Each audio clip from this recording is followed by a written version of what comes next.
Bonjour à toutes et à tous. J'ai l'honneur de recevoir Louis Saillant lors du 11e épisode de Fortitude. Louis Saillant n'est pas son vrai nom. C'est un nom d'emprunt qu'il a choisi pour protéger son identité et celle de ses proches. Membre des commandos marines, Louis Saillant a participé aux combats menés par la France contre le djihadisme, notamment au Sahel. Il nous parle bien entendu de son parcours, hors norme, pour intégrer une des unités les plus prestigieuses et exigeantes de nos forces armées, de cette guerre qui est menée sur une surface équivalente à celle de l'Europe, mais il nous parle surtout de la guerre du sens et celle des idées. Car en effet, après avoir regardé l'ennemi dans les yeux, lors de combats rudes et souvent dramatiques, Louis Saillant a acquis la conviction que nous ne gagnerons pas la guerre contre le fondamentalisme si nous ne la menons pas aussi sur le terrain des idées. Avide de lecture et de culture, il nous parle de l'importance de l'action, du mouvement, de la prise de risque pour s'accomplir, trouver un sens. Une discussion profonde donc, avec un homme qui a travaillé coude à coude avec la mort, la violence la plus extrême, et dont le témoignage nous livre une vision, sans artifice, du combat qu'il appartient à chacun d'entre nous de mener. Louis Saillant, bonjour. Bonjour Nicolas. Comment allez-vous ? Bien et vous ? Ça va super, je suis très content de vous accueillir donc, pour ce nouvel épisode de Fortitude. Je suis même honoré, à plus d'un titre. Moi, je suis très flatté d'être invité. Merci, c'est sympa. Non, je suis honoré parce que déjà parce que vous êtes quelqu'un de, selon mes standards, assez exceptionnel, et puis honoré aussi parce que vous êtes très sollicité aujourd'hui par les médias. On va y revenir, et voilà, de me faire, m'offrir ce cadeau de ce moment pour échanger, et vraiment, j'en suis vraiment très reconnaissant. Écoutez, c'est un plaisir. Moi, j'aime bien le thème fortitude, la force morale. Là. Je trouve ça assez intéressant et je trouve que ça ouvre de belles perspectives. Bon, tant mieux. Alors justement, effectivement, pour ceux peut-être qui découvrent le podcast aujourd'hui, et je doute pas qu'il y en aura qui le découvriront grâce à vous. Donc effectivement, Fortitude, c'est un podcast que j'ai lancé en début d'année et qui a pour objet de parler de fortitude, donc de force morale. C'est vrai que tout le monde n'a pas forcément la définition en tête. Quand on parle de fortitude, c'est un mot sur lequel les gens peuvent s'arrêter. Ils n'ont pas forcément le sens qui vient à l'esprit. Et je trouve que c'est d'ailleurs assez révélateur, et c'est pour ça que je l'ai choisi, ce terme, parce qu'il est un peu désuet. Finalement, il y a des moments où on se demande, est-ce que c'est du vieux français ou quoi que ce soit, mais tout le monde ne sait pas forcément à quoi ça correspond. Donc, la définition la plus facile, c'est la force morale, et l'objet du podcast, c'est effectivement d'échanger avec des personnes de profils extrêmement variés et très différents pour parler de sens des responsabilités, de parler de prise de risque, de parler d'adversité, aussi bien dans l'aspect positif que négatif, voir comment on peut se construire dans nos vies qui sont si différentes face à des événements qu'on n'a pas forcément anticipés ou qui nous bousculent, voire même qui nous font chuter. C'est d'essayer de mettre au premier plan des valeurs auxquelles moi je crois beaucoup et que je trouve parfois un peu reléguées au second plan. La responsabilité avec un grand R, mais aussi de mettre en avant l'individu avec un grand I, sans que ça soit péjoratif, sans que ce soit égocentrique, mais de prouver que voilà, par tous ces parcours, tous ces zigzags, ces sauts dans le vide, finalement, il n'y a pas un modèle. Je veux tout de suite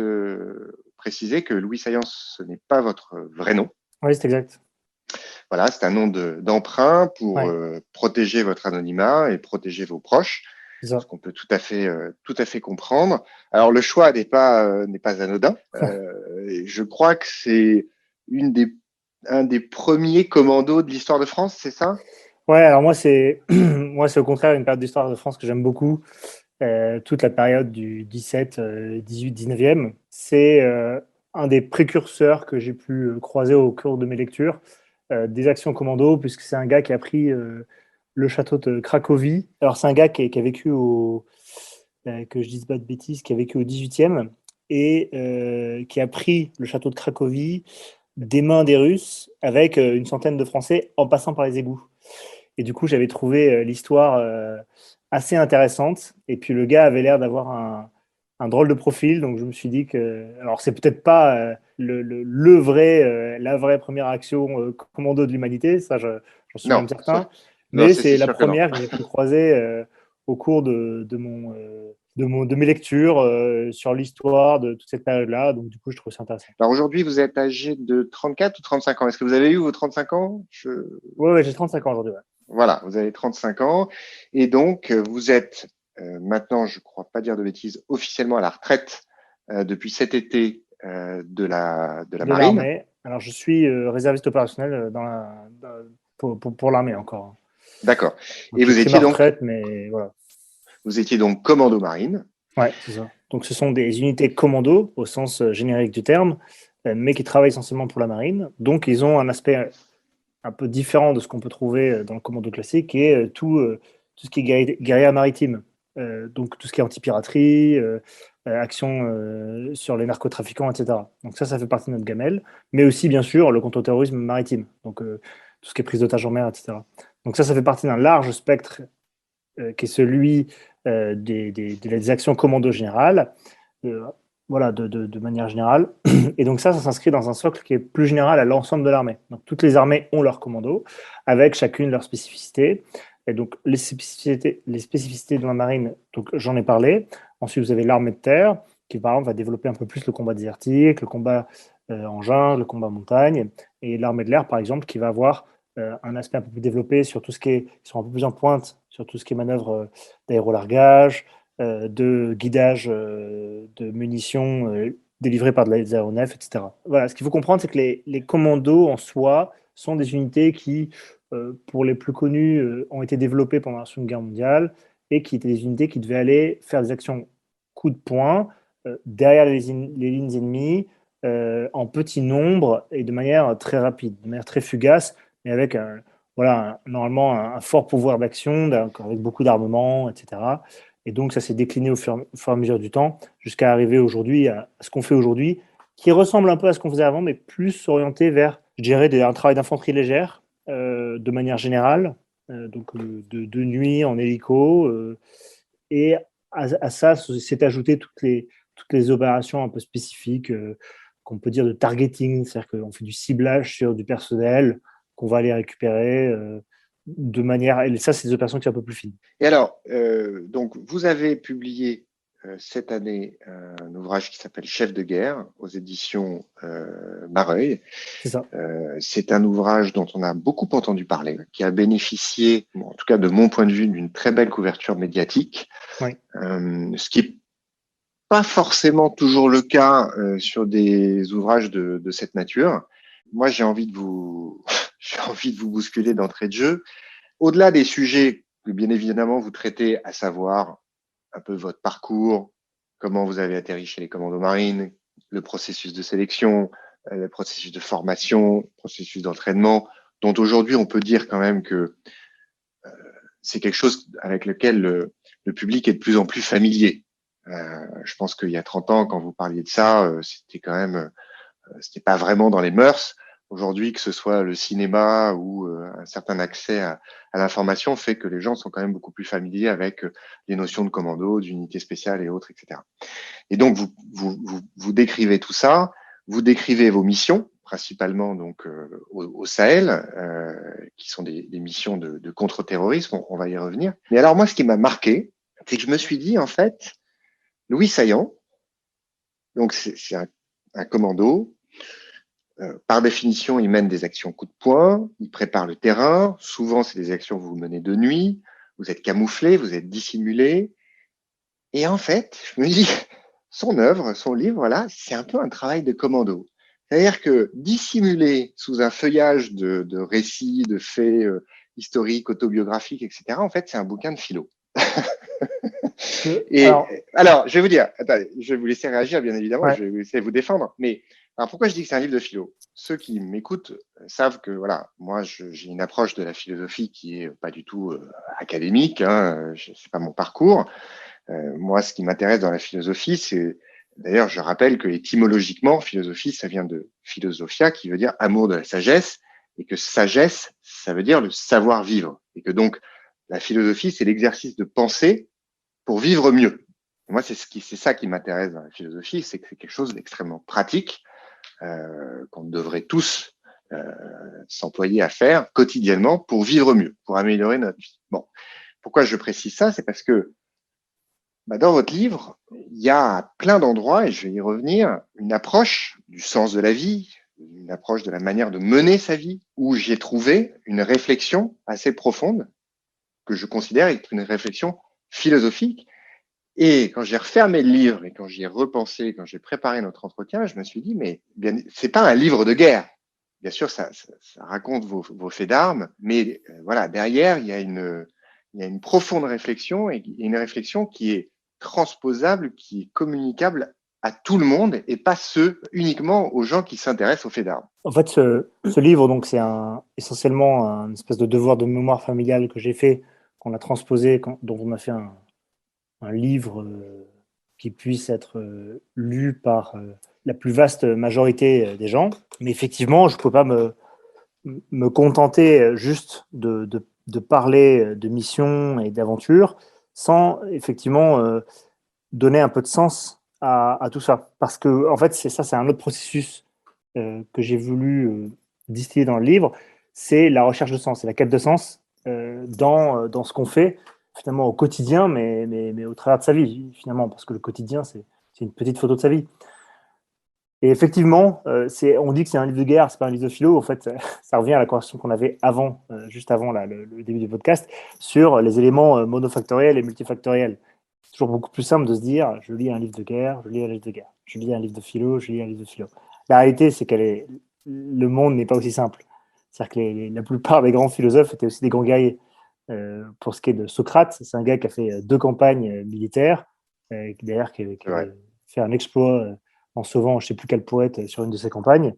C'est des gars qui ont effectivement ce sens de la philosophie, qui est un sens de la sagesse au sens large peut-être, mais qui ont aussi éprouvé la vie dans ce qu'ils ont pu faire. Et donc, eux, ils trouvent que c'est la guerre et que ça leur a vraiment appris un truc. Et c'est là où moi, je pense qu'il y a un truc à faire, c'est que globalement, c'est très bien de raconter des histoires d'aventure, etc. Mais je pense qu'il y a plein de choses à retirer de ces histoires-là. Mais je ne voulais pas non plus en faire un livre de philosophie. Parce que les gens qui vont lire ce livre-là, dans le lectorat que j'ai, il y a beaucoup de jeunes garçons. Ces jeunes garçons ne lisent pas de manière générale. Ça, c'est un phénomène sociologique qui est très documenté. Néanmoins, c'est l'occasion en or, c'est l'occasion rêvée pour justement leur parler un petit peu du sens de leur vie, etc. Et je pense que ça a matché, puisque comme vous l'avez dit, j'ai reçu, on a eu une presse incroyable pour ce livre. Je ne m'y attendais vraiment pas. Je m'attendais à ce qu'il y ait une presse un peu spécialisée qui s'intéresse à ce livre-là. Donc, tout ce qui est presse militaire, presse de guerre, etc. Mais pas que ça aille aussi loin voilà, dans ce qu'on pouvait en dire. Et surtout, dans le public touché. Moi, le public touché, donc j'ai ouvert des comptes sur tous les réseaux sociaux pour pouvoir discuter avec les gens. Et j'ai été vraiment très impressionné de voir le nombre de jeunes hommes qui entamaient les conversations parce que finalement, en filigrane dans tout ce qu'ils me disaient, en fait, ils me disaient simplement, on a besoin de savoir ce qu'on fait de nos vies et ça a l'air cool, donc peut-être qu'on va faire ça en fait. À chaque fois, toutes les conversations tournent un peu autour de ça. C'est, ah bah tiens, ça a l'air sympa ce que vous faites, peut-être que j'ai envie de faire la même chose. Et je trouve que ce qui est justement assez brillant avec votre livre, et quand je dis utiliser, c'est pas du tout péjoratif, hein, mais c'est d'utiliser le vecteur de votre vie qui est, on va y revenir quand même, qui est quand même assez exceptionnel, de votre expérience qui est remarquable, de vos faits d'armes, voilà, pour transmettre autre chose que simplement ces faits, une réflexion. En fait, mais moi, c'est ça. Hein. Non, mais juste pour étayer vos propos. Hein. En fait, moi, à un moment, je me suis posé la question, qu'est-ce qu'il en savait, Socrate? Qu'est-ce qu'il en savait, Platon, de comment il fallait mener une cité, etc. Qu'est-ce qu'ils en savaient, ces gars-là? Et en fait, j'ai essayé de trouver un petit peu le point commun. Alors, c'est pas moi, hein, c'est en lisant des gens qui avaient cette réflexion-là, et ils disaient, mais en fait, leur point commun à ces gars-là, c'est qu'ils ont en quelque sorte éprouvé la vie, de manière générale. La guerre étant l'épreuve ultime. Je pense que c'est vraiment fondamental de comprendre qu'en fait, ces hommes n'étaient pas des philosophes, avant tout, mais c'était bien des hommes d'action, avant tout. C'est ça qui est important de noter. Que ce soit la guerre ou ailleurs. Que ce soit la guerre ou la migration d'un pays à l'autre, une aventure, parce que passer d'un pays à l'autre dans l'Antiquité, c'était quand même une sacrée aventure. Le voyage, c'était une aventure. Et toutes ces choses-là, ce sont des aventures. Et je pense que c'est de l'aventure que naît la pensée. Je pense que de l'action naît la pensée. C'est une réflexion que j'avais avec des amis récemment. Et eux, bon, alors, ils étaient tout à fait. Enfin, eux, ils sont très partants dans cette idée-là. C'est-à-dire qu'ils disent que clairement, c'est la pensée, c'est l'action qui façonne la pensée. C'est la raison pour laquelle on peut avoir des penseurs qui vont penser l'action, mais c'est quand même très rare, d'une part, et ils sont rarement crédibles. Enfin, des penseurs, moi qui pense, j'en connais plein. Non, mais des écrivains qui écrivent, j'en connais plein. Mais des écrivains qui écrivent et qui, derrière, sont capables de toucher ma tête, de toucher mon cœur, en fait, j'en connais très peu. Et je pense qu'une des raisons, c'est ce rapport à la réalité. C'est vraiment. Eh ben, j'ai une phrase de de Céline qui me revient, où en fait, il dit, je la paraphrase, hein, elle elle est pas très juste. Il dit, en fait, il parle des petits bourgeois. Et il dit, ils ont appris l'expérience dans les traductions grecques, la vie dans les versions latines et les bavardages. Ils ne feront que penser la vie, ils ne l'éprouveront jamais. Et je trouve que la dernière phrase, ils ne feront que penser la vie et ne l'éprouveront jamais, je trouve ça hyper intéressant. Parce que du coup, je réalise qu'il y a quand même, moi, beaucoup de grandes figures qui m'ont marqué, qui sont des gens qui ont essentiellement éprouvé la vie. Et c'est de cette épreuve-là, en fait, qui vont sortir une pensée, qui vont sortir une réflexion, qui, moi, va me toucher parce qu'elle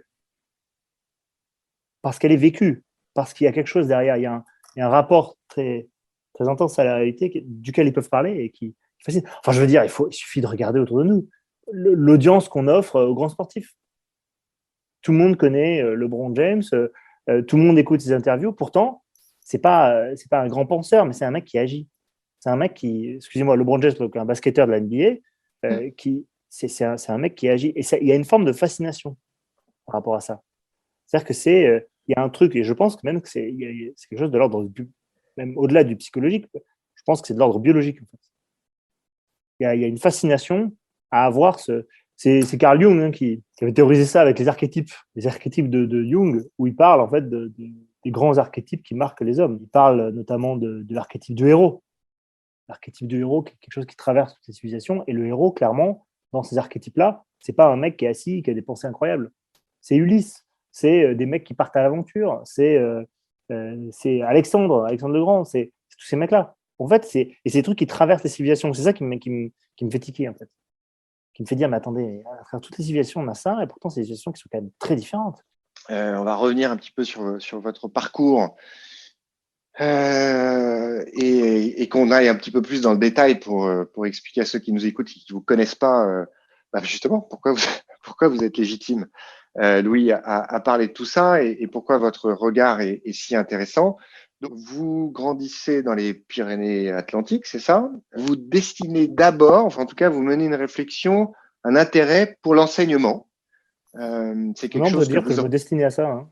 voilà, vous envisagez. Et puis bon, finalement, vous rebroussez un peu chemin, notamment par crainte un peu de la routine, justement, d'une Ouais. forme de répétition dans le fait de se dire, bah, chaque année, je vais sortir le même programme à mes élèves. Et donc ça vous a un peu rebuté.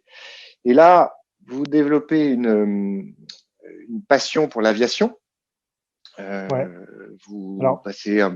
Oui, allez-y. non, mais c'est un peu Surtout, en dis-moi. parallèle, en fait. En fait, moi, je suis allé à l'université pour étudier la physique-chimie, pour devenir prof de physique-chimie. Et pendant que je faisais ça, comme je logeais chez mes parents, bah, en fait, j'ai dit, bon, bah, je vais travailler à côté. Donc, j'ai travaillé en restauration rapide à côté, ce qui m'a permis de me faire de l'argent de poche puisque j'étais chez mes parents.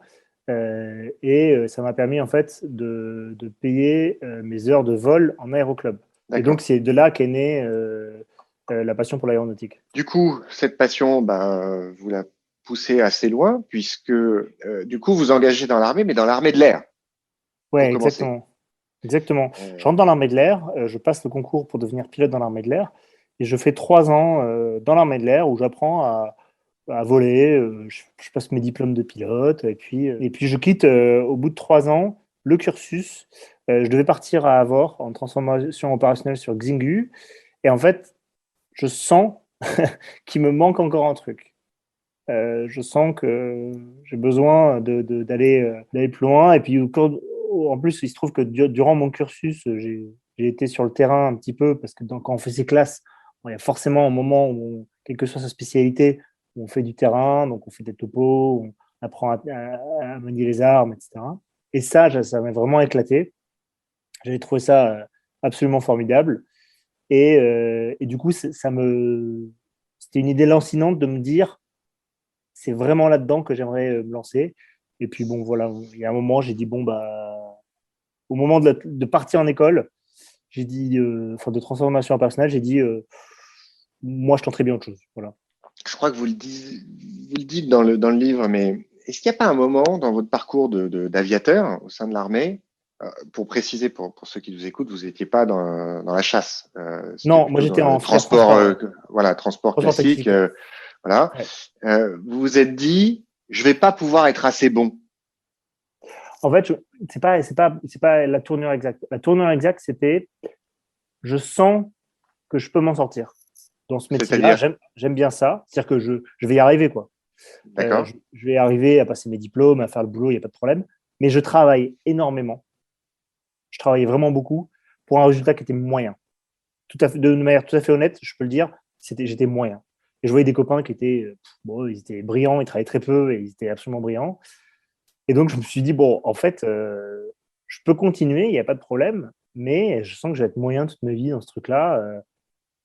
Et pendant mes classes, pour le coup, pour tout ce qui était phase de la formation militaire initiale, là, j'avais excellé, quoi.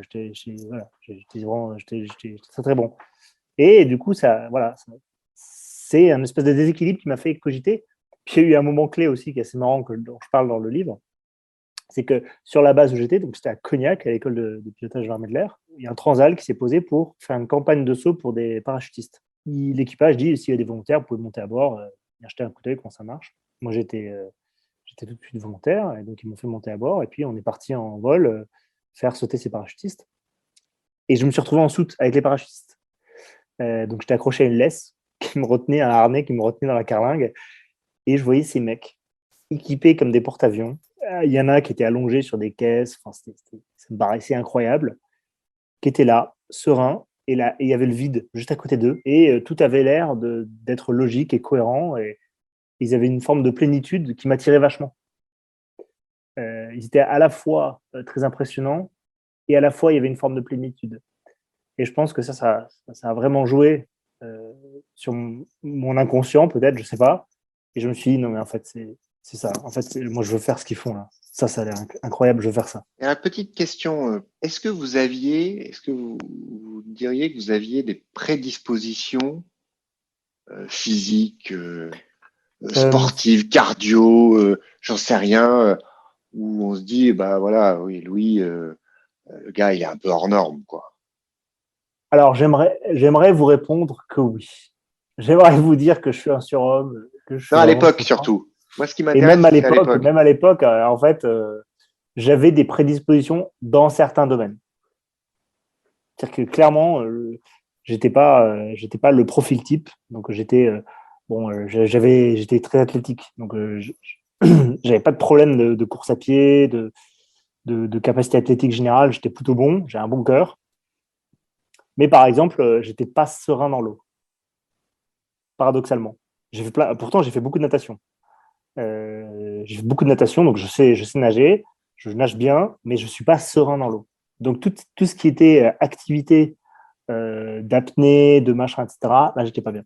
Donc, à la fois, je peux dire que oui, j'avais un bon cardio, j'étais athlétique, etc., mais à la fois, je savais que j'avais des faiblesses, je savais que j'étais pas bien quand je voyais pas le fond du bassin, quand tous ces trucs-là, voilà, j'étais pas bien. Mais après, voilà, je me suis dit, de toute façon, rien n'est facile. Tout se travaille et tout se prépare. Donc, je me suis préparé longtemps et en fait, j'ai réussi à passer au-delà de cette typiquement de cette angoisse-là pour arriver à avoir un niveau acceptable pour le stage commando. Finalement, ce que je retiens, ce que vous venez d'expliquer, c'est que, bon, ok, vous aviez une bonne caisse, vous aviez un bon cardio, mais vous n'êtes pas né tel Hercule en disant ce gamin-là est absolument exceptionnel. Ah, pas Bon, du tout. vous étiez un gars voilà, sportif, vous n'étiez pas Oui, j'étais un sportif, loukoum de mais canapé, mais voilà, rien de transcendant. Non, Première chose. non, non. Deuxième chose, vous aviez fait votre parcours, vous étiez dans l'armée de l'air. Bon, pareil, vous ne faisiez pas les étincelles, mais comme vous l'avez dit d'ailleurs, vous auriez pu gérer, quoi. Vous Ah auriez oui, pu mais j'aurais pu vivre aller à votre bout. Ouais. routine, Ouais. gravir petit à petit vos échelons, faire de votre carrière, etc. Et en fait, il y a un moment, vous vous dites non, en fait, vous ne pouvez pas vous satisfaire de ça. Et alors, non seulement vous sacrifiez quelque chose qu'on peut considérer comme acquis, en tout cas de sécurisé, assez rassurant, hein, des rails, pour passer à complètement autre chose, mais en plus pas n'importe quoi.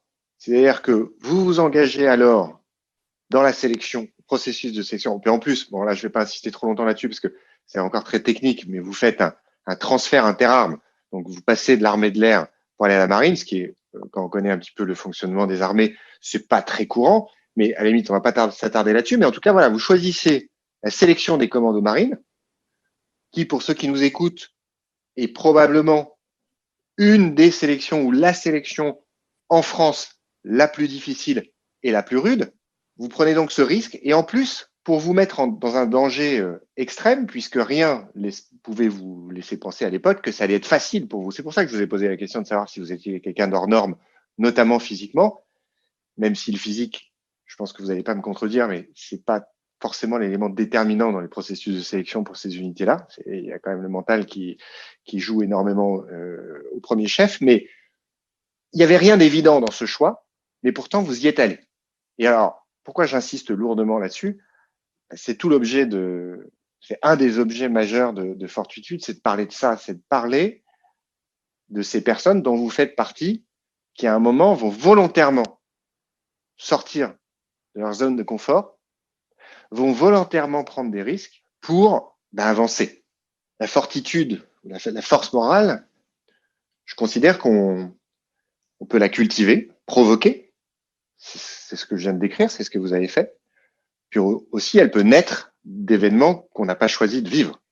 L'adversité qu'on n'a pas forcément anticipée, ou en tout cas qu'on n'a pas choisi, il y a des gens qui se révèlent, on peut réagir, on peut faire face, et à ce moment-là, on fait preuve de force morale.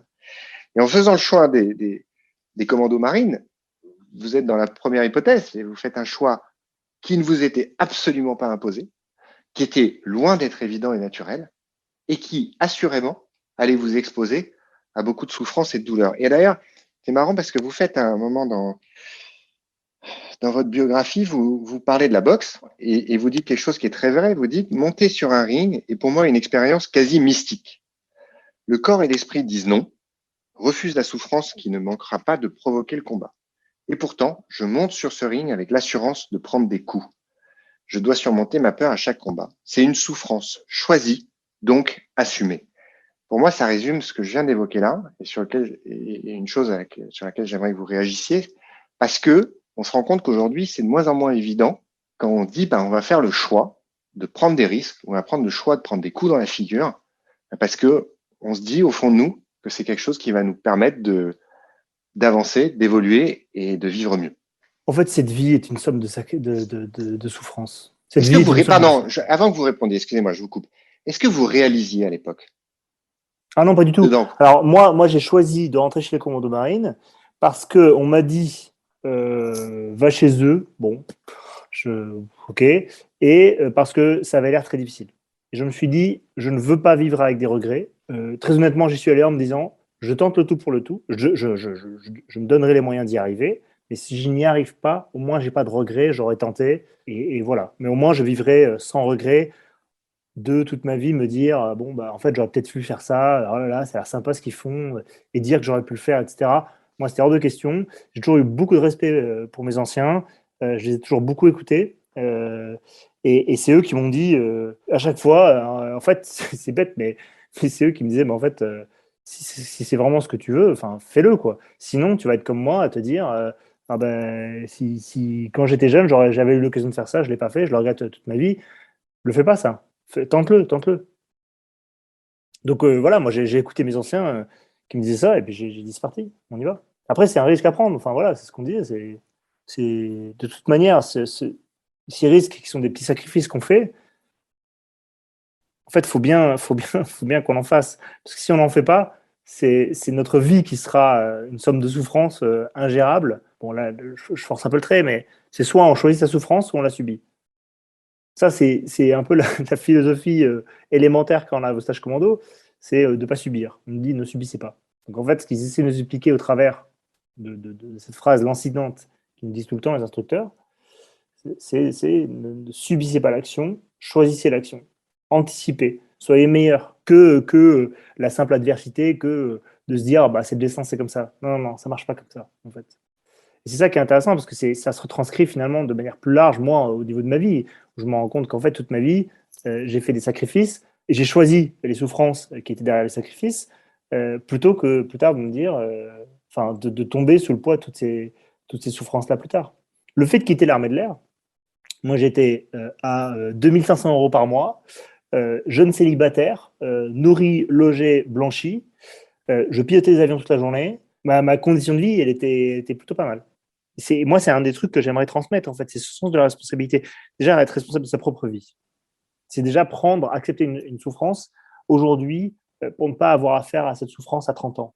Et à 30 ans, se dire, en fait, j'ai pris aucune responsabilité, ni de moi, ni des autres. Voilà. Et je ne suis qu'une somme de souffrance et ma vie ne va nulle part. Je trouve que la responsabilité, c'est un beau message. En fait. C'est un beau message, c'est un message qui peut être incarné, c'est un message qu'on voit autour de nous, des mecs qui prennent des responsabilités, il y en a, et c'est beau, en fait. Parce que c'est des mecs qui souffrent, mais c'est des mecs qui encaissent, en fait, qui vont plus loin. Et malheureusement, on a énormément d'exemples, justement, de gens qui ne prennent pas de responsabilité autour de nous, qui font tout pour les esquiver. Même des adultes, hein, enfin, des gens qui refusent d'admettre la responsabilité. Et c'est un des premiers trucs qu'on apprend au boulot, à pas vendre des cravates. À dire, voilà, si je me suis craqué, je me suis craqué, mais il faut avoir l'humilité de le dire, en fait.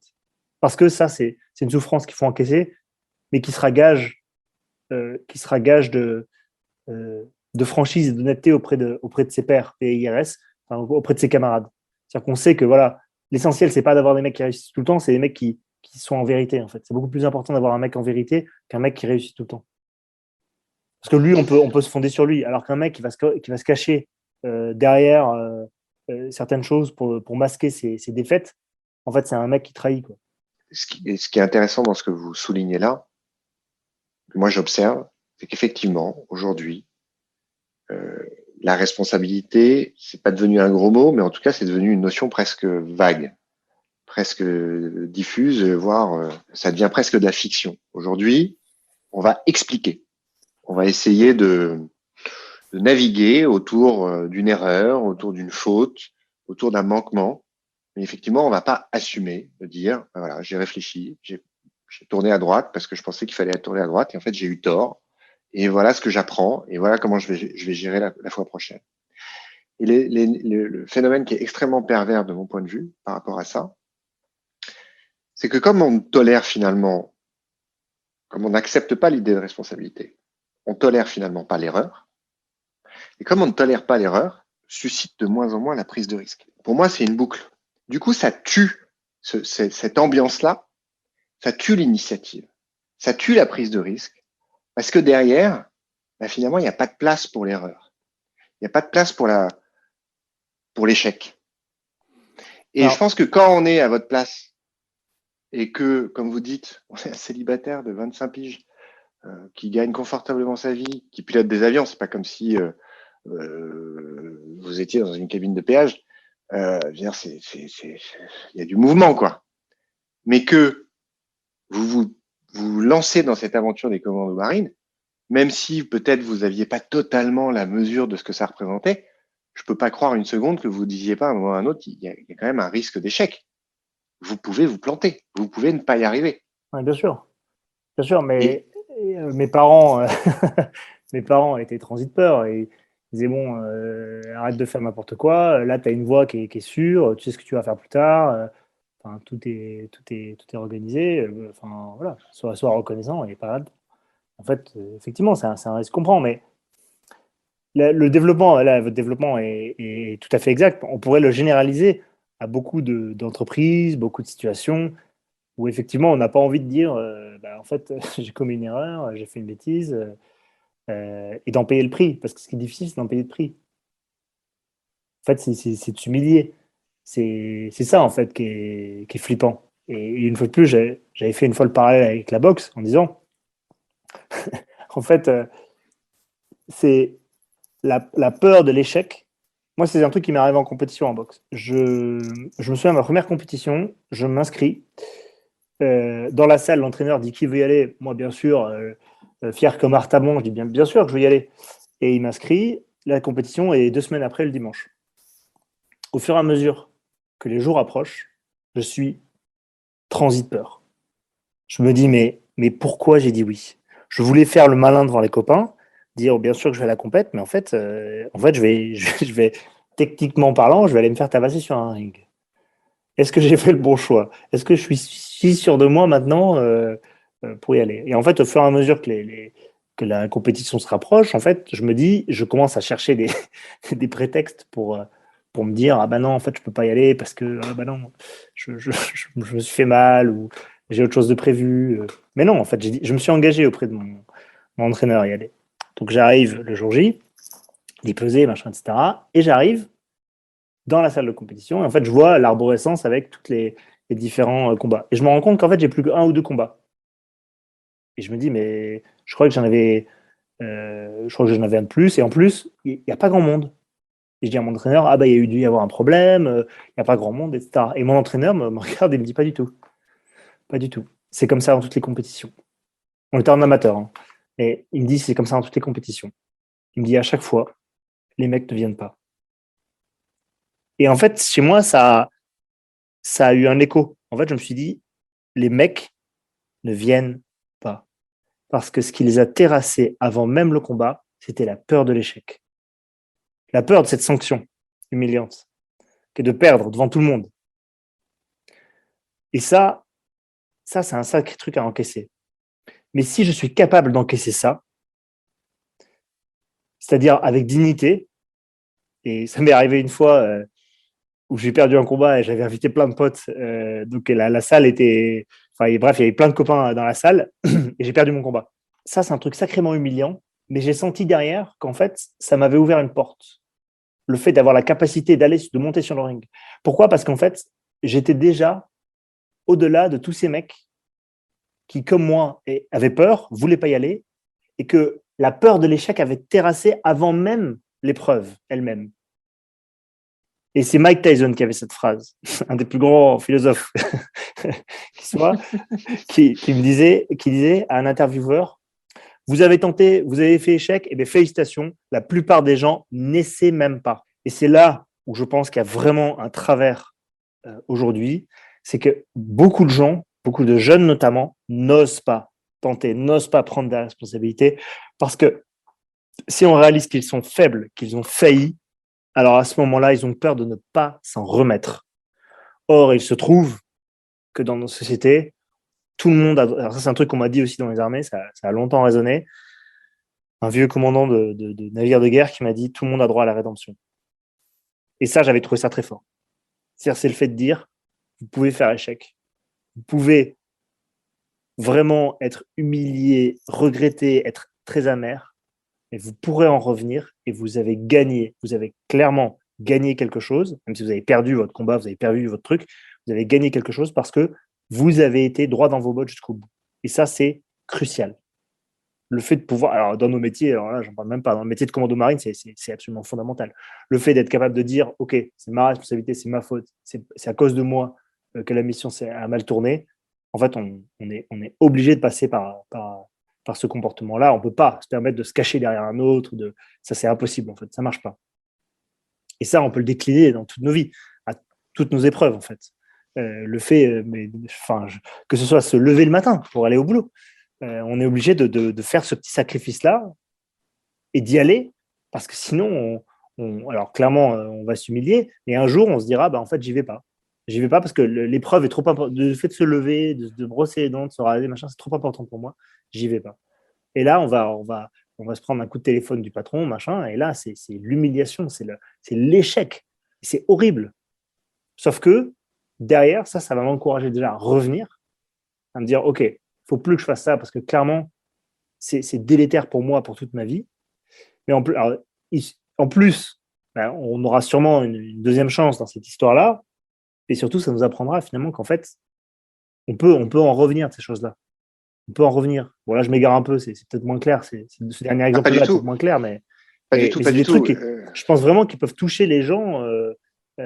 Enfin, moi, l'exemple que j'aime bien, c'est celui de faire sa chambre, c'est celui de faire son lit. C'est le premier truc qu'on apprend dans les armées. Premier truc, faire son lit. Pourquoi? Parce que c'est la première épreuve que la journée nous présente. Faire son lit. Si je fais mon lit, déjà, je mets de l'ordre dans un truc qui est incrémental. C'est-à-dire que c'est un tout petit truc qui va mener à un autre, qui va mener à un autre et à un autre. Au bout de 2 semaines, je vais commencer à ranger ma chambre. Au bout d'un mois, je vais commencer à ranger, à remettre les plaintes que j'ai toujours dit que je mettrais et que j'ai toujours oublié. Et en fait, c'est comme ça que je vais grandir.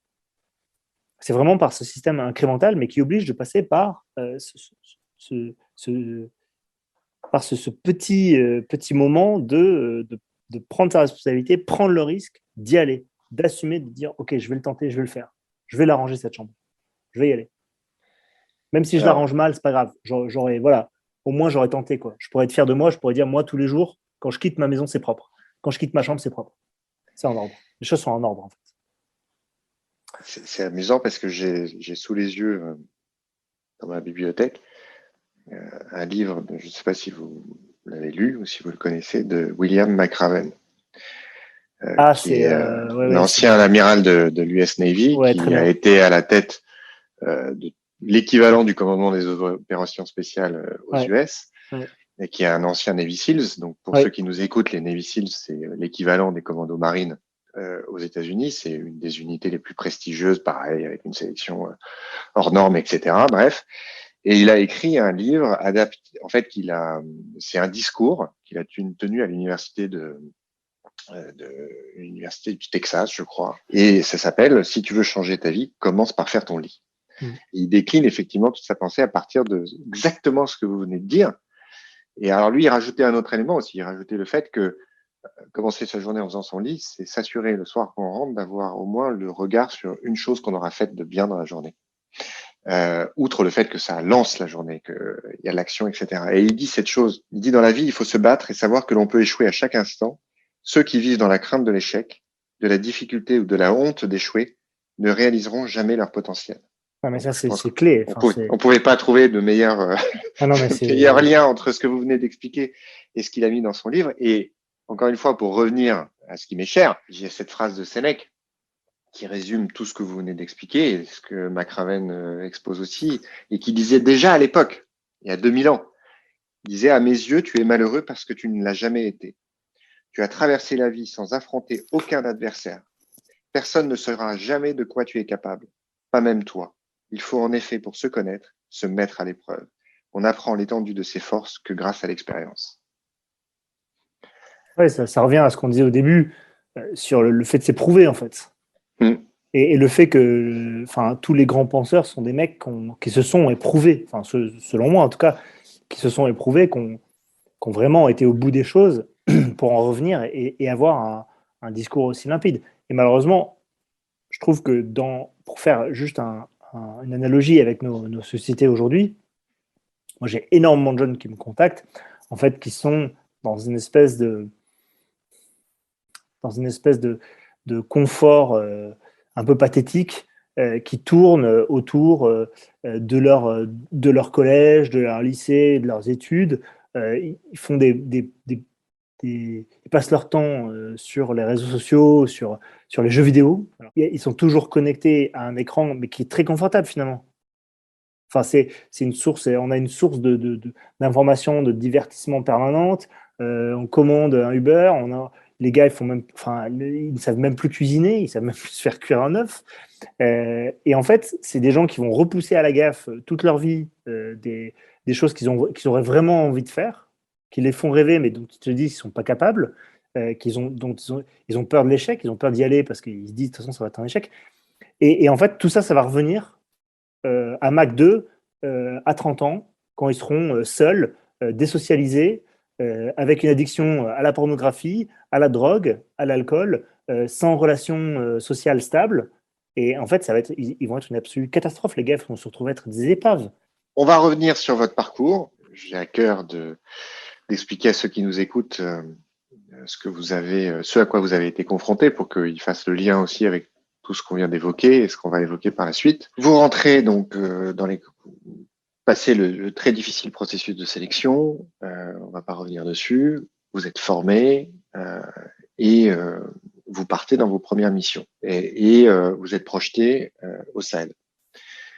Pour que les gens qui nous écoutent comprennent bien, vous étiez donc en première ligne dans le cadre de la guerre que la France mène dans cette région d'Afrique. Et vous avez été engagé dans des combats extrêmement violents, très proches. Alors, ce qu'on voit beaucoup, pardon, je vous coupe, ce qu'on voit beaucoup dans les reportages, aux informations, etc., par rapport à l'activité des troupes françaises, notamment au Sahel, l'idée, il y a beaucoup de chasse, en fait. Vous chassez beaucoup. Vous essayez d'identifier où se trouvent potentiellement des djihadistes, leur cache d'armes, etc. Et sauf erreur de ma part, notamment au Mali, je crois que la zone que les forces couvrent est équivalente à la superficie de la France. Enfin, c'est absolument colossal. Pas du tout. Donc, pardon? Pas du tout. Ah bon, d'accord. C'est pas du tout la superficie de la France, la superficie de l'Europe. Le Mali? Non, c'est pas que le Mali. Ou la zone d'intervention au Sahel? Le Mali, c'est Barkhane, en fait, plus les opérations annexes. C'est l'équivalent, on couvre l'équivalent de l'Europe. D'accord. Donc, en fait, vous cherchez des aiguilles dans une gigantesque botte de foin. Exactement. La conclusion, je pense, est la même. C'est exactement ça. Parce qu'en plus, on ne parle pas de mouvement de troupes, c'est pas des divisions blindées. Alors, non, et on peut développer là-dessus. Ouais. On peut développer là-dessus parce que il se trouve que personne ne sait quels sont les effectifs ennemis, par exemple. Personne ne sait. Il y a des élucubrations, mais même les services de renseignement entre eux, personne n'a les mêmes chiffres. Non seulement on ne sait pas combien ils sont, mais on ne sait même pas où ils sont. Et c'est là où intervient la pièce maîtresse, on va dire, dans ces guerres-là, qui est le renseignement. Ces guerres-là, en fait, c'est des guerres de renseignement. C'est le renseignement qui mène la danse dans ces histoires. Nous, on est ce qu'on appelle les effecteurs. C'est-à-dire que nous, on est la dernière pièce du puzzle, celle qui permet de compléter l'opération. Mais la réalité, c'est que 95% du boulot est fait par le renseignement. Donc là, ça va être des indices, ça va être de la surveillance aérienne, ça va être des choses comme ça. Et... Il y a deux grandes familles dans l'enseignement. Il y a ce qu'on peut vulgairement appeler le renseignement dur et le renseignement mou. Donc, pour tout ce qui est du renseignement dur, il s'agit du renseignement qu'on va obtenir d'Internet, de communication téléphonique, d'échange de SMS, de toutes ces choses-là. Donc ça, c'est une grosse part du renseignement. Et puis, il y a le renseignement mou. Donc, ça va être le renseignement humain, tout ce qui nous vient de sources, d'informations, de partenaires. Voilà. Et donc ça va être plutôt issu d'échanges. Et donc, ces deux se complètent parce que l'essence du renseignement militaire, c'est le recroisement d'informations. Avoir un renseignement ne suffit pas, il faut le recroiser. Et donc, le fait d'avoir différents canaux de renseignement, ça va vous permettre de recroiser différentes informations et donc de leur attribuer des degrés de véracité et donc derrière de pouvoir ou non enchaîner avec une opération. Donc, si vous savez, par exemple, que tel chef djihadiste qui est de telle ethnie traîne beaucoup avec son ethnie, que son ethnie fait partie de sa protection, etc. Si vous savez qu'il y a la fête de l'ethnie qui a fait une grande fête dans telle zone, et ben après c'est à vous d'estimer les probabilités que ce chef djihadiste s'y trouve en fait. Et s'il s'y trouve, quelle est la probabilité que vous puissiez mener une opération? Parce que ça aussi c'est pas parce qu'il s'y trouve qu'on peut y aller. Est-ce que il sera au milieu d'une foule immense? Est-ce qu'on pourra le repérer? Est-ce qu'on pourra le distinguer par différents moyens? Et même est-ce qu'on pourra intervenir? C'est-à-dire, s'il y a 200 personnes sur place, si on considère qu'il y a 5% de potentiel personnel armé et 95% de civils, comment on agit? À savoir que les opérations spéciales, c'est des opérations qui sont assez légères, c'est-à-dire qu'on a des moyens d'intervenir qui sont assez légers finalement. On n'a pas d'hélicos lourds, on n'a que des hélicos légers, on a des moyens de coercition qui sont forts, mais les volumes ne peuvent pas être immenses. On ne peut pas trier, par exemple, 200 personnes sur une zone. Ça va être trop compliqué. Parce que là, je sais qu'on a parlé dans la presse justement des succès notamment sur l'identification et la neutralisation de certains chefs djihadistes par les troupes françaises. Je crois que récemment, il y a quelques semaines, c'est un peu la tête d'un réseau important au Sahel qui a été neutralisé. Est-ce que une question je suis peut-être complètement à côté de la plaque, mais on a le sentiment quand on est un observateur très extérieur que les États-Unis sur ce genre de démarche, c'est-à-dire identification, neutralisation de chefs djihadistes, ils utilisent beaucoup les drones, notamment pour la partie neutralisation. Oui. Et le sentiment que j'ai, c'est que en France, on a moins recours à ce processus-là et que justement, on va davantage utiliser les ressources humaines, enfin en l'occurrence des forces spéciales comme vous, pour aller chercher, neutraliser. Est-ce que je me trompe? C'est factuel, mais c'est pour une raison simple. Hein. En fait, ça fait 20 ans que les Américains ont des drones armés. Donc avoir un drone armé, ça signifie avoir un drone qui peut, en autonomie ou non, illuminer sa propre cible et délivrer de l'armement. Donc ça fait 20 ans qu'ils utilisent ce procédé-là, qui est déjà très répandu en Afghanistan, qui a été reporté au Levant, au Sahel. Alors que nous, on a des drones depuis quelques temps, mais pas de drones armés. On a des drones armés que depuis 2019. Donc ça fait à peine 2 ans. Supposons que demain, on ait le même niveau d'expertise que les Américains et la même disponibilité en termes de matériel. Je ne pense pas que ça arrive tout de suite, mais imaginons juste pour les besoins du raisonnement, quelle va devenir votre place? Moi, j'aurais tendance à penser, c'est que oui, nos soldats prennent des risques, on préférait qu'ils n'en prennent pas, mais d'un autre côté, au moins, eux, ils savent exactement ce qu'il y a dans la cahute quand ils rentrent dedans, quoi. Bah, c'est toute la question de ce discernement-là. C'est-à-dire que le meilleur capteur qui soit sur le terrain, c'est l'être humain. C'est le meilleur capteur. C'est lui qui va sentir, qui va voir, qui va décider. Là, on retourne dans la problématique de l'éloignement de l'opérateur du champ de bataille. C'est-à-dire que si on éloigne l'opérateur du champ de bataille, on revient dans la problématique des guerres modernes, en fait, avec l'invention de l'artillerie. On peut même remonter jusqu'à l'invention de l'arbalète. C'est une problématique où en fait on n'a plus la confrontation directe de l'un envers l'autre et tout se fait à distance. Toute la problématique des guerres modernes. Parce qu'avec cette distance-là peut se créer très rapidement une forme d'inhumanité. Et moi, c'est Vous en parlez dans le livre, ça? Ce facteur humain, dans l'appréciation, dans le contact, dans l'analyse. Rien ne remplace le facteur humain. Rien. Ouais. C'est-à-dire qu'on peut bricoler ce qu'on veut, on peut bricoler des algorithmes, des capteurs hyper fins, etc. Rien ne remplace à un moment un cerveau humain, un œil humain qui va détecter ces subtilités-là. Parce que pour que les gens qui nous écoutent comprennent bien, dans votre livre, vous racontez un certain nombre de missions et il y a effectivement des missions où vous êtes droppé sur une zone, ensuite vous progressez à pied, en général de nuit, et puis l'idée c'est d'encercler un village ou un ensemble de cahutes pour aller récupérer du matériel ou neutraliser des ennemis, etc. Donc quand je dis mettre le nez dans la cahute, c'est vraiment ça, hein, n'est-ce pas? Oui, absolument, absolument. Mais ça va même plus loin parce que quand vous pensez par exemple aux situations de libération d'otages, c'est la situation par excellence. Enfin, c'est la situation complexe par excellence. C'est-à-dire que c'est la situation où on arrive et en fait, il y a à la fois un ennemi et à la fois une personne dont on est sûr qu'elle n'est pas un ennemi. Donc, c'est vraiment très délicat comme situation et clairement, tout ce qui est appui aérien, etc., ce sera toujours une aide. Mais si vous voulez faire les choses de manière à épargner le plus le sang, en fait, vous n'avez pas d'autre choix que de vous-même vous mettre en jeu dans l'histoire. Justement, le sujet des otages, parfois on voit des polémiques qui peuvent naître sur le fait que certaines personnes prennent des risques en allant dans des zones où le Quai d'Orsay déconseille d'aller. Puis ensuite, ils sont pris en otage et après, il faut aller les chercher. Et on a nos soldats qui, parfois, sont mis en danger, blessés, voire pire, pour aller chercher ces gens. Et vous avez une position qui est très tranchée et qui est assez admirable par rapport à ça. C'est que vous dites, nous, on n'est pas là pour en fait dire qu'un tel ou un tel mérite d'être sauvé. On est là pour le sauver. Et si ça doit se faire au péril de notre vie.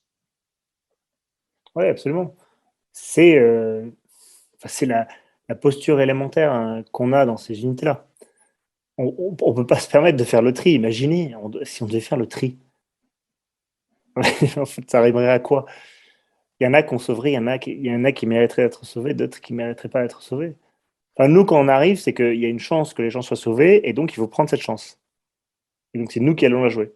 C'est ce principe de sacrifice, en fait, c'est le principe élémentaire alors déjà dans nos fonctionnements internes, c'est-à-dire que dans nos fonctionnements internes, on sait tous ce qu'on fait les uns les autres, et on a tous en admiration ces gens qui se sacrifient pour les autres, finalement. Enfin, il y a un truc, quoi. Là, vous regardez Sergent Blasco, là, qui est décédé récemment. Ce qui fait l'admiration, enfin, moi en tout cas pour ma part, c'est de voir que ce gars-là, il prend un risque fou pour ses copains. Il prend ce risque, il y a une forme d'abnégation en fait qui est tout à fait admirable et qui est d'ailleurs particulière à notre civilisation en fait. Parce qu'il y a beaucoup de civilisations enfin moi en tout cas que je regarde avec beaucoup d'admiration. Pour revenir encore sur les Grecs, c'est une civilisation que j'admire beaucoup, mais qui n'avait pas du tout ce genre d'enjeu dans ses stratégies militaires par exemple. La notion de sacrifice, la notion de héros était bien implantée. C'est des notions qui sont trans-civilisationnelles, c'est-à-dire que vous avez des figures dans toutes les civilisations.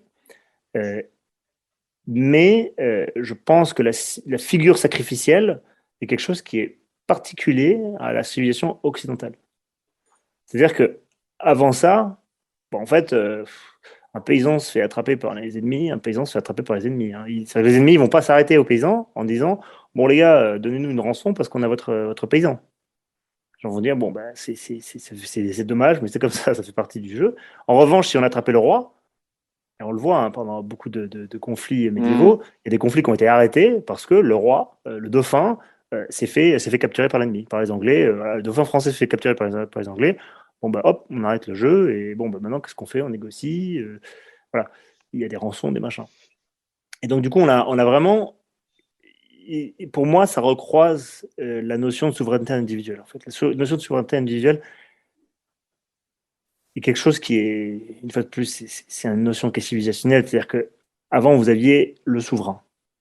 Vous allez voir les civilisations les plus antiques, les Égyptiens, vous avez le souverain, et ensuite vous avez une part de souveraineté qui se décline au fur et à mesure que vous descendez dans la hiérarchie sociale. Jusqu'à arriver en bas de la hiérarchie sociale, où vous avez les esclaves, etc., où il n'y a pas de souveraineté.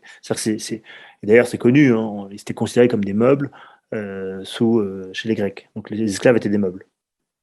Il n'y avait aucune souveraineté.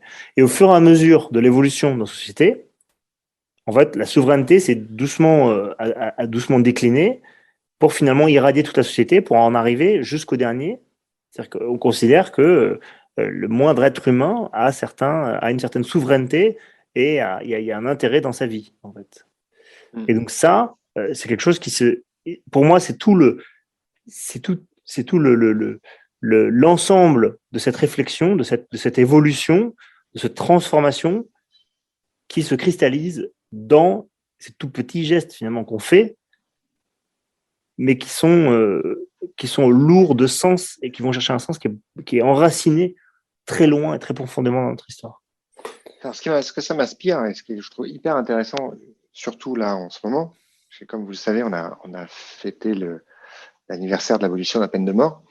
Et c'est vrai que souvent on présente l'abolition de la peine de mort comme justement le signe d'une évolution civilisationnelle, pour le coup positive. Et c'est une certaine forme de renoncement de l'État à son monopole de la violence dans sa forme la plus extrême. Et là où je trouve que c'est intéressant ce que vous dites, c'est que c'est vrai que pour moi, il y a un autre pilier. C'est celui que vous venez de décrire. Finalement, la capacité de l'État, la capacité de l'État à mettre à disposition de ses ressources, de ses hommes, ses soldats, que ce soit les services de secours, etc., pour aller sauver n'importe quel individu. Pour moi, il y a autant de valeur à ce que, typiquement, on mobilise 10 hommes des forces spéciales qui ont été formés pendant 10 ans, qui ont coûté une petite fortune à l'État français, mobiliser du matériel, etc., pour monter une opération pour aller chercher au péril de leur vie un otage, sans valeur stratégique. Finalement, il y a autant de poids que lorsque l'on dit, non, l'État ne va pas exécuter telle personne à l'issue d'un processus judiciaire. Il y a une valorisation de la vie dans les deux hypothèses qui sont à l'opposé du spectre et qui sont finalement d'égale valeur, sauf que je trouve à juste titre, l'abolition de la peine de mort, c'est quelque chose de très symbolique, de très fort, mais finalement, quand on reprend un peu notre échange à l'instant, le fait pour un État de mobiliser ses ressources pour aller sauver n'importe qui, c'est finalement, pour moi, tout autant remarquable en termes d'aspect civilisationnel et de progrès que l'abolition de la peine de mort. Il y a un détail qui, moi, me gêne dans ce raisonnement-là, c'est que dans un cas, on va chercher un innocent, et dans l'autre, c'est un coupable. Oui, mais dans les deux cas, vous avez un être humain. Et ce que ces deux Ouais, alors ça, c'est un peu relativiste quand manifestations. même. Non, mais non, c'est pas relativiste. Mon propos, c'est de dire, regardez à quel point notre civilisation a progressé et a évolué. Aujourd'hui, l'État, d'une part, ne peut plus envisager même de tuer le pire Ah, salaud mais que la Terre ait porté. vous savez que c'est faux, ça. Et, Hein. ouais, alors, Enfin, je suis désolé, sur je le veux pas. territoire français, ça ne retire pas mon idée de départ qui était quand même de dire, pour moi, qu'il y ait des gens comme vous qui soient prêts à faire ce que vous avez fait ou que vous feriez, c'est quand même le signe d'une évolution civilisationnelle Ouais, moi, c'est évident, c'est évident. C'est évident, sauf qui est que absolument extraordinaire. C'est-à-dire qu'il y a quand que, même un beau. Enfin, moi, dans ces histoires-là, je trouve qu'il y a quand même un beau paradoxe. C'est-à-dire que moi, je connais toutes ces unités forces spéciales, machin, etc. Je sais de quel bois les mecs sont faits. Et c'est pas des mecs qui vivent dans la duplicité, en fait. C'est des mecs qui sont francs. C'est des mecs à qui on apprend à pas vendre de cravate. C'est des mecs qu'on apprend à être de bons opérateurs et on leur apprend à être des gens sur lesquels on peut avoir confiance, en fait. Vraiment, hein, c'est quelque chose c'est un trait que je retrouve à chaque fois que j'ai affaire, même de manière générale, à des soldats français. Donc, c'est des gens qui sont prêts à faire couler le sang. C'est-à-dire que clairement, c'est des gens qui peuvent être une très grande violence. Mais d'un autre côté, ils acceptent d'épargner le sang quand ils sentent qu'il doit être épargné. Donc en fait, mais pour eux, il n'y a pas de duplicité. C'est-à-dire qu'il n'y a pas d'hypocrisie chez eux. C'est-à-dire que on va leur demander quelque chose et eux, ils vont faire en leur âme et conscience ce qui semble juste. Mais derrière, ils ne vont pas arriver et raconter ah ben non, en fait, on les a fait prisonniers alors qu'ils les ont tués. Et vice-versa. c'est pas parce que vous n'arrivez pas à régler 100% d'un sujet que les 60, 80 ou 40% que vous avez réglés perdent de leur intérêt ou de leur pertinence. Effectivement, il y a ce sujet qui est un vrai sujet sur lequel on met un voile pudique des assassinats, hein, parce que juridiquement, c'est pas autre Ouais, chose, hein, ouais. c'est un Ouais, ouais. meurtre prémédité, donc c'est un assassinat que l'on opère à l'étranger.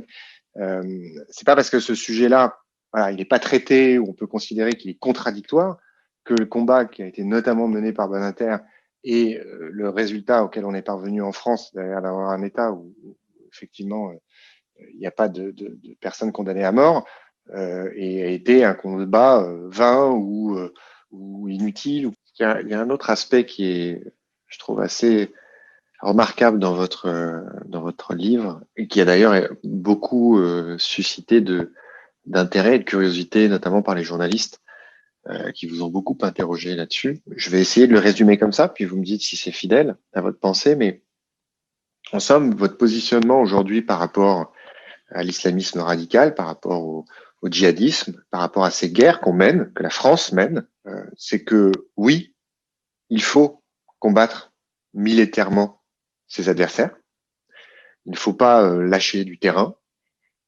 Ce que vous avez fait pendant toutes ces années, vous le regrettez pas d'un point de vue opérationnel, Ah enfin, ben le non, fait non, non, non, d'avoir attendez. mené ces batailles. C'est pas que je le regrette pas, c'est que j'en suis très fier. Voilà. Ah non, Et là, comme c'est moi qui vous paraphrase, je prends des précautions Ah oui, oratoires. pardon, bien sûr, je comprends. Non, non, je comprends. Non, Mais je peux mais pas moi dire à votre place que vous en êtes fier, bien mais je sûr, je comprends que comprends. vous l'êtes. Mais le deuxième aspect de votre pensée, c'est que ça ne suffit pas. Et qu'en tout cas, la guerre avec un grand G, on ne la gagnera pas que par le combat militaire. Et il faut, pour qu'on puisse la remporter, mener le combat sur le terrain des idées. C'est notamment un aspect que vous abordez sur la fin du livre, et vous évoquez ce qu'on a déjà commencé à évoquer hein, voilà, sur la manière dont les jeunes peuvent conduire leur vie et la recherche de sens, etc. Et vous faites ce constat, et quand on l'écoute comme ça, enfin quand on vous le lit, ça paraît évident, sauf que quand on prend un pas de recul et qu'on regarde autour de nous, ben, vous n'êtes pas très nombreux à le formuler. Vous n'êtes pas très Formuler, nombreux formuler à quoi? formuler le fait qu'il y a une bataille à mener sur le terrain des idées. Hmm. Et qu'il y a aujourd'hui, et on l'a vu notamment avec les départs en 2015 en Syrie, etc., vous avez des gens qui aujourd'hui qui sont séduits par une idéologie mortifère, par des démarches extrêmement violentes. Et ce que vous dites, qui procède pour moi du bon sens, c'est que pour en arriver là, c'est qu'on n'a rien d'autre. C'est qu'on n'a pas une chose sur laquelle on peut s'accrocher, où on se dit, bah non, en fait, moi, le sens que je veux donner à ma vie, c'est pas celui d'aller tuer des gens ou d'aller réduire des femmes en esclavage ou quoi que ce soit. Et que donc, il y a un vrai boulot à faire pour offrir une alternative en amont, ou même peut-être d'ailleurs en cours de route, mais en amont, pour éviter l'endoctrinement, pour éviter que des gens, finalement, en quête de sens, aillent trouver ou croient trouver un sens dans ces démarches-là. En fait, tous ces départs, les départs en Syrie, c'est un bon exemple. Parce que ça nous ramène à l'essence des choses. Ça nous ramène à ce goût de l'action dont on parlait tout à l'heure. Ces jeunes, alors pour le coup, il y a des études qui sont sorties. Enfin, il y a une étude notamment qui est sortie, qui n'est pas une étude occidentale, c'est une étude de l'État islamique sur le profil des combattants qui venaient chez eux, parce qu'ils l'ont étudié, hein, et qui, du coup, ils ont fait des statistiques qui ont pu être saisies après, et qui ont été diffusées par un organisme, j'ai oublié le nom, mais bref, ça se retrouve sur Internet. Beaucoup de jeunes. Beaucoup de jeunes, beaucoup de. Alors, jeunes de 15 à 40 ans, quoi. Avec il y avait le profil type, il y avait tout dans cette étude, c'est très intéressant. En fait, c'est. Alors, clairement, l'idée de pathologiser les départs, je pense que c'était une grave erreur, parce que ces gars-là, c'est vous et moi, en fait. C'est tout, c'est tout le monde. Franchement, il n'y a pas de. Il y avait pas une catégorie socio-professionnelle qui était surreprésentée dans les départs. Donc, ça veut dire que c'est bien. Il y a bien ce goût pour l'action qu'ils ont eu, ce goût pour une forme d'absolu. C'est bien un truc qui transcende un petit peu tous les cases dans lesquelles on aime bien mettre les gens avec notre vision un peu marxiste de catégories socio-professionnelles, etc. Je pense que ça va à l'essence des choses, qui est de dire pourquoi. Pourquoi. Et surtout, si tu n'y vas pas, si tu pars pas en Syrie, qu'est-ce que tu as à la place? Qu'est-ce qu'on t'offre à la place? Et ça, c'est la question qui fait mal, qu'on ne veut pas adresser, mais c'est celle qui fait mal, en fait. C'est celle qui est la plus douloureuse. Parce qu'en réalité, qu'est-ce qu'on offre à ces gamins-là quand ils partent pas en Syrie? On offre des PlayStation, Netflix, je sais pas, un boulot tertiaire quelconque. Je suis pas sûr que dans une vision un peu absolue, ça puisse être mis en balance avec une vie d'aventure, une fraternité d'armes, une vie pour un absolu, même si ça implique, voilà, ça implique de la violence, ça implique des choses barbares, mais il y a ces choses-là à l'intérieur. Il y a ces trucs un peu absolus, c'est cette transcendance qu'il n'y a pas qu'il n'y avait pas dans la vie qu'ils ont quittée en France. Donc la question douloureuse, voilà, c'est de dire pourquoi ils sont partis et de voir que pour l'instant, on se met le doigt dans l'œil jusqu'au coude avec notamment cette notion de déradicalisation dont on a parlé, qui est un échec patent, qui était surtout, un assemblage qu'on a fait rapidement pour expliquer à l'opinion publique qu'on faisait quelque chose pour essayer d'éviter le phénomène. Mais quand vous regardez le profil type que ces instituts de déradicalisation désignaient, bah, vous pouviez très bien mettre un rabbin, un prêtre ou un moine bouddhiste dans la case. Parce que, voilà, selon les critères objectifs de ces centres de déradicalisation, ces gens-là étaient déjà radicalisés. Donc, c'est dire à quel point la cible était manquée. Et donc ça, c'est une problématique qui est assez profonde, la question du pourquoi ils sont partis. Mais je pense que clairement, ça rejoint cette notion de besoin d'action, besoin d'agir, besoin de prise de responsabilité dans sa vie, et surtout besoin de transcendance. Et ça, c'est quelque chose qu'on ne dira jamais assez. C'est besoin de vivre pour quelque chose, en fait. Que sa vie ait un sens. Que ce soit, et je rejoins une fois de plus, hein, les archétypes de Jung que j'aime bien, parce que il dit, voilà, on a des dans notre vie, on a une volonté divine dans notre vie. Que l'on soit croyant ou non, peu importe, c'est pas la question. Il dit notre inconscient est conçu autour du culte de la divinité. Et donc, c'est notre divinité. Chacun a une divinité. Quand on est croyant, c'est Dieu. Quand on n'est pas croyant, c'est son boulot, c'est sa famille, c'est ses enfants. Mais on a un culte. Et donc, du coup, tout est orienté vers cette transcendance-là, ce besoin d'avoir ça comme chose suprême. Et donc, qu'il ne soit plus du tout rationnel. C'est dire, voilà, moi, je tuerai pour mes enfants. C'est pas du tout rationnel, en fait.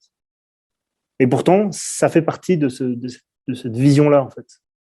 Puis ça, c'est des choses qu'on ne peut pas aborder aujourd'hui, ou qui sont difficilement abordées, surtout auprès de ces jeunes-là, qui sont généralement des jeunes qui n'ont pas qui ont cet appel à la transcendance, mais qui n'ont rien pour le développer, et qui vont le trouver finalement dans le djihad.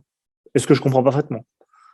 Alors, merci beaucoup pour cet échange. On va conclure, comme j'ai l'habitude de le faire, c'est une tradition, avec mon fameux tableau. Donc, pour ceux qui nous écoutent, qui n'auraient pas déjà vu, ce tableau contient 52 colonnes, 80 lignes. Chaque colonne représente une semaine et les 80 lignes représentent chacune une année de vie dans une vie théorique de 80 ans.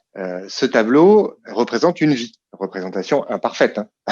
Je le dis à chaque fois, hein, la vie, malheureusement, elle peut faire que 40 lignes ou peut-être 100 ou autre, mais il a le mérite de matérialiser ce que peut être une vie et surtout, c'est le memento mori, c'est ce souvenir que la vie avance, qu'elle se consomme d'elle-même et qu'elle a un terme. Et que donc, du coup, parfois, ça permet de se mettre un peu un coup de pied aux fesses par rapport à certaines choses. Et du coup, je vous pose la question que je pose à tous mes invités, à savoir ce que vous inspire ce tableau. Et voilà. J'ai pas de problème avec la mort. C'est-à-dire que on s'est déjà croisés. Bon, j'estime que j'ai de la chance d'être en vie, j'ai de la chance d'être là où je suis. Je suis extrêmement reconnaissant de manière générale sur tout ce qui a pu m'arriver jusqu'à présent, à titre personnel, professionnel. Mais je pense que pour moi, ma vie, ce n'est pas ma maison, c'est mon vaisseau. Cette vie, finalement, c'est qu'un passage pour moi. Je vais essayer de faire de mon mieux, mais pour moi, il y a un au-delà. Et pour moi, ouais, on est de passage sur cette terre. Belle réponse. Merci. Merci beaucoup, Louis Saillant, pour cet échange, pour votre temps. Et puis, encore merci d'avoir accepté de participer à Fortitude. Ben, écoutez, merci. Et puis, je vous souhaite bon courage pour cette belle chaîne, en tout cas, qui a l'air de générer de belles valeurs. Merci.